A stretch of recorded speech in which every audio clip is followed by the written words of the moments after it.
So I was really lost, and something was uh, drawing me to seek my the reason for life and my what calling or destiny or whatever it was. Something was driving me to seek out what that was. And I grew up in the church, and I didn't believe that was where I would find my answers, because it didn't fix my family, and we had lots of struggles growing up. And so I knew not to look there, I guess, in my mind.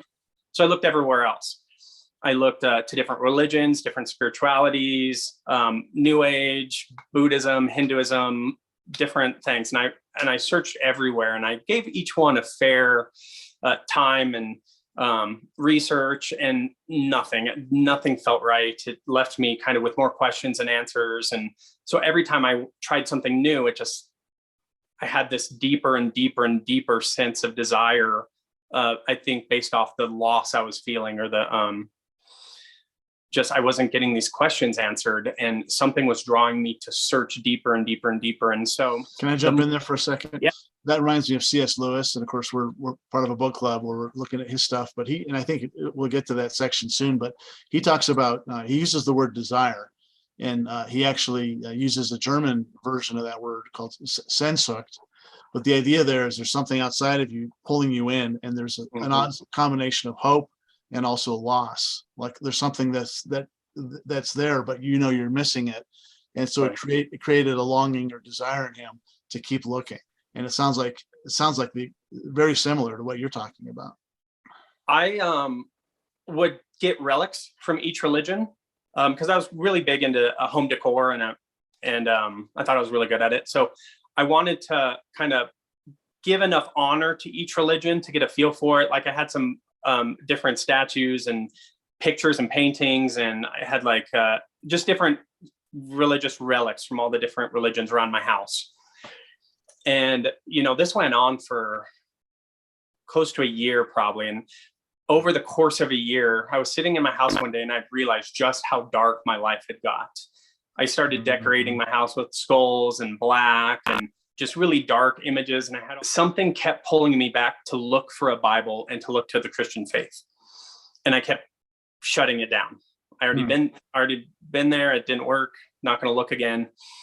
And so that desire kept growing. And so I went out to my community to look for a Bible. There was a church down the street from me. It was a LGBT church, and their doors were always locked. And come to find out, they had a lot of ministries where they would go to the gay bars and sing hymns and drink. And that was their way of outreach. And so I had a real hard time finding them when I needed them. And so I also went to bookstores to look for a Bible, and I just couldn't find one in the whole. And I went to different bookstores and different resale stores, thrift stores, different things where I would find books, and I just couldn't find it. And that's crazy. You're in America and you can't find a Bible. Yeah, and it's a major metropolitan area. Thousands of people walk by my front door every day because there's shopping and residential areas and all different stores that were highly desired in the area. And there's a lot of different religions in my community, but just none of them seemed right. None of them seemed like a fit. So I decided to give the Christian faith some honor and some research. And so I started praying to a God I didn't believe in, and miracles started happening, and they were small. And I'd brush them off as coincidences. And so I'd ask again, I'd get more. And small things, not just even in my mind, I would be thinking of something that I used to have. Like I used to cook a lot for myself.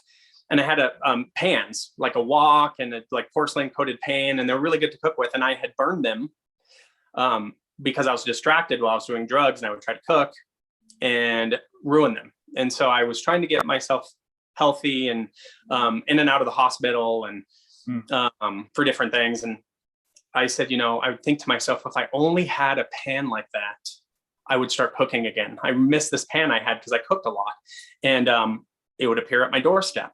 Someone would give gosh. And so, I was like, this is just a coincidence. And so they got more intense. And so my dialogue with this God maybe giving me these miracles. I wasn't for sure, or maybe they're coincidences. My dialogue with him increased, and as did these miracles. And I had that in my mind that if it was God speaking to me, I needed to see something big and incredible. Otherwise, I wasn't going to believe it. And just one thing kept happening after another, after another, after another. And I said, okay, God, these are all good. I can see how you're encouraging me to the light. You're encouraging me to search for you. You're encouraging me to leave my drugs behind and that lifestyle and my sexual immorality and everything. And I need a sign of evil. Rationale tells me if there's good, there's evil. And I've seen a lot of good. I want to hear a sign of evil, even though it was all around me and I didn't recognize it. And as soon as I said those thoughts in my mind, I heard the revving of this extremely powerful engine. And so I run to my window, and I was on a corner lot, and it was third floor. So I looked down on the street, and there was this black Lamborghini Diablo that pulls into my neighborhood, does a legal U-turn, and parks right in front of my house. And I just kind of chuckled, and I'm like, really? A Diablo? Black Diablo, Lamborghini Diablo? And I kind of chuckled because it's a little too obvious almost. It's a little too obvious, yes. And so I was like, okay, I'm really starting to consider this now because there's so many coincidences. I can't discredit it as that. There's something more to it. And then the radio started speaking to me, and then the TV, and then just different people's conversations, and things were being illuminated for me to catch my attention. Like God is starting to speak all the time through everything to you, where you can't avoid it anymore.